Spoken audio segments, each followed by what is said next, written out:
18 fois, ils ont voulu le tuer. 18 fois, il a défié la mort. Au cœur de l'Afrique de l'Ouest, un homme de 34 ans, géologue devenu soldat, est devenu l'ennemi numéro 1 des puissants.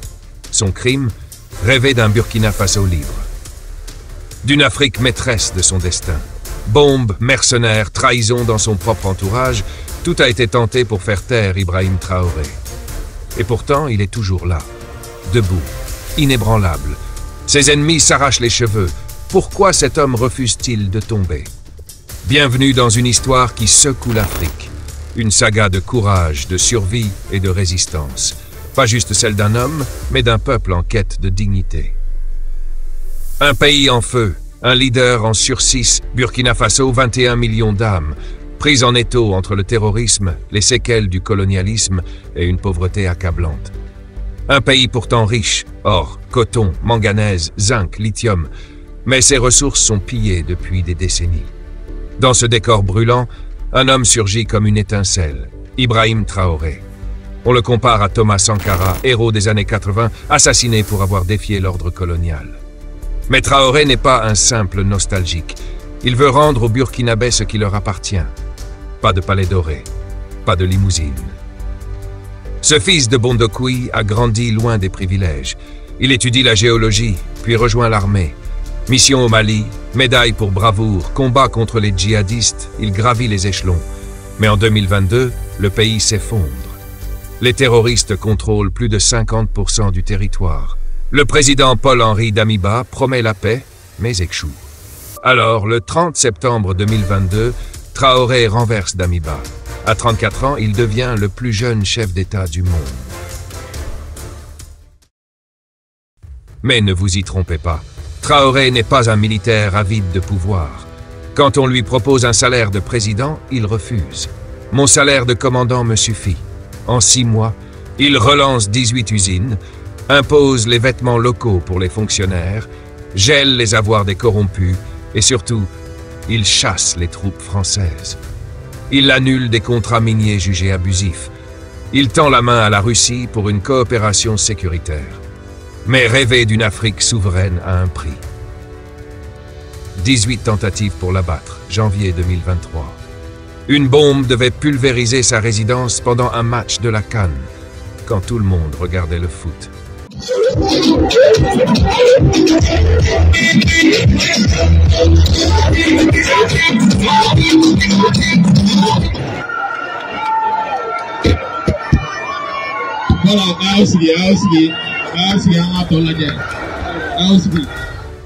Plan B, une embuscade le lendemain. Les services secrets, aidés d'un renseignement venu de Russie, déjouent le piège à la dernière minute. Mais ce n'est que le début. Septembre 2023, un autre coup d'État est déjoué. Parmi les cerveaux, des proches de Damiba réfugiés au Togo et des réseaux étrangers. Mais l'histoire la plus glaçante reste celle-ci. Un inconnu approche les gardes du président, ceux qui dorment à ses côtés. Il leur offre 5 millions de dollars pour tuer Traoré. Il leur remet de l'argent, des munitions spéciales, un plan parfait. Mais les soldats refusent. Ils livrent l'argent à Traoré, désignent le traître. Le cerveau de cette opération, encore inconnu. Alors on se demande, qui peut se permettre de jeter 5 millions pour tuer un président qui a si peur de cet homme et de son rêve? Un combat qui résonne en Afrique. Le Burkina Faso n'est pas un désert, c'est le 4e producteur d'or du continent.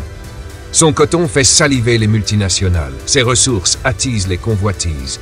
Pour Traoré, le terrorisme est un outil, un moyen d'affaiblir les États africains pour mieux piller leurs ressources.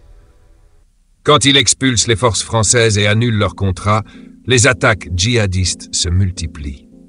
Coïncidence? Il ne le pense pas, et son combat inspire ailleurs.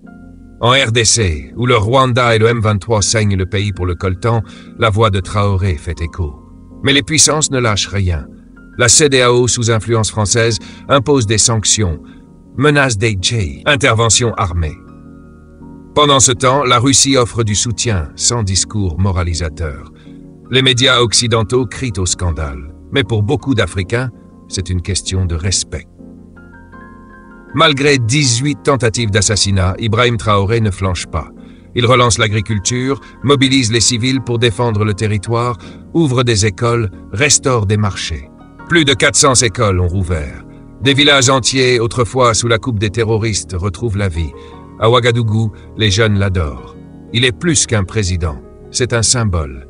Dans son bureau trône une photo de Sankara. Il vit simplement et marche parmi son peuple. Il ne se cache pas, il porte leurs rêves. Mais l'histoire nous hante.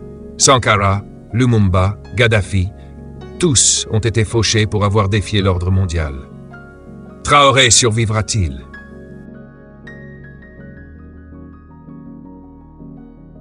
L'histoire d'Ibrahim Traoré est encore en train de s'écrire. Mais une chose est sûre, ce n'est plus un homme qui se bat, c'est un peuple qui se lève. De Ouagadougou à Goma, de Bamako à Conakry, une question grandit. Et si on suivait son exemple? Chaque complot déjoué rend ce rêve plus réel. Chaque jour où Traoré respire, il défie l'ordre établi. Appel à l'action. Et vous? Traoré est-il l'avenir de l'Afrique ou un homme seul contre des géants? Dites-le en commentaire. Abonnez-vous, partagez cette histoire. Parce que le combat pour une Afrique libre ne fait que commencer. De l'avenir. Comment Ibrahim Traoré pourrait être protégé pendant des années par son peuple, malgré les menaces internes et externes? 18 fois, ils ont tenté de le tuer. Mais s'ils échouent encore, c'est parce qu'un homme peut être protégé par tout un peuple. Créer un bouclier populaire permanent. Aucun blindé, aucun gilet pare-balles ne protège mieux qu'un peuple éveillé. Encourager la vigilance citoyenne. Des comités de veille dans les quartiers, les villages, les casernes. Des chmères de famille, étudiants, anciens militaires, organisés pour surveiller et alerter comme un système de défense informelle. 2. Détecter les traîtres avant qu'ils n'agissent.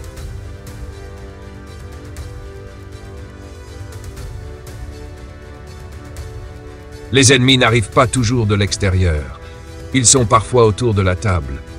Mettre en place un réseau d'intelligence populaire. Citoyens formés à détecter les signes d'infiltration ou de sabotage. Des lanceurs d'alerte protégés qui peuvent signaler sans peur les tentatives de déstabilisation. 3.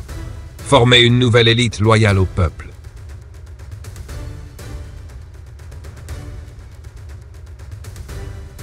Protéger Traoré, c'est aussi former ceux qui reprendront le flambeau demain.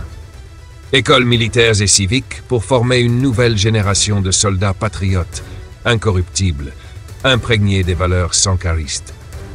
Enseigner dès l'école que le chef, ce n'est pas un roi, mais un serviteur du peuple. 4. Construire des alliances solides avec des pays qui respectent sa souveraineté. Un président isolé est une cible. Un président soutenu par des nations libres devient intouchable. Renforcer les alliances régionales, alliance des États du Sahel. Diversifier les partenaires, Russie, Chine, Turquie, Iran, mais sans dépendre de personne. 5. Écrire sa mémoire dans les consciences. Un homme meurt vraiment quand plus personne ne parle de lui. Créer des films, livres, chansons à la gloire des valeurs de résistance, de justice, de patriotisme. Que chaque enfant burkinabé connaisse son histoire pour ne pas se faire manipuler demain. Conclusion puissante. Ils pourront dépenser des millions, corrompre des généraux, manipuler des ONG, mais tant que le peuple est debout, Ibrahim Traoré tiendra. Car un homme porté par une nation ne tombe jamais seul. Pourquoi le Burkina Faso ne peut plus faire confiance à la France ni aux États-Unis? Ils étaient censés être des partenaires, ils sont devenus des freins. Voici pourquoi le Burkina Faso ne peut plus, ne doit plus compter sur la France ni sur les États-Unis. La France, un protecteur devenu oppresseur, présente depuis des décennies, mais le terrorisme a augmenté. Alors à quoi sert vraiment la France? Présence militaire française, opération Barkhane pendant des années, mais aucun recul du terrorisme au contraire. Soutien ambigu à des élites locales corrompues plutôt qu'au peuple. Ressources pillées, or coton, uranium, mais la pauvreté reste. La France parle de démocratie, mais soutient les dictatures quand ça l'arrange. 2.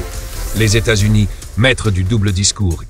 Ils parlent de droits humains, mais ils n'ont rien dit quand des civils burkinabés se faisaient massacrer. Washington critique la Russie, mais n'a rien fait de concret contre les massacres djihadistes. Pression pour que le Burkina ne coopère pas avec la Russie ou le Mali. Accusation constante contre Ibrahim Traoré dans les médias américains, alors qu'il est soutenu par son peuple. Les États-Unis veulent des alliés, pas des pays souverains. 3. Quand ils n'aiment pas un président, ils l'éliminent.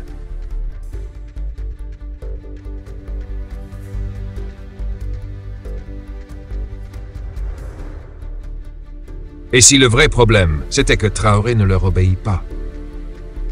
Plusieurs tentatives de coup d'État déjouées. Dénonciation de la France comme complice de déstabilisation, source officielle gouvernement burkinabé. Soutien des médias internationaux à l'opposition ou aux ONG critiques.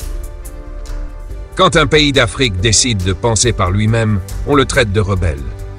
4. Résultat, rupture totale. Retrait de l'armée française du territoire. Alliance avec Russie, Mali, Niger. France et États-Unis priés de quitter le pays. Rupture des accords militaires.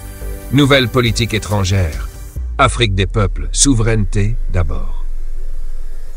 Le Burkina ne rompt pas avec l'Occident, il rompt avec l'hypocrisie. Aujourd'hui, le Burkina Faso a compris sa sécurité, sa liberté, son avenir ne peuvent plus dépendre de ceux qui l'ont trahi trop souvent. Ce n'est plus la France, ce n'est plus l'Amérique, c'est le peuple burkinabé, et lui seul.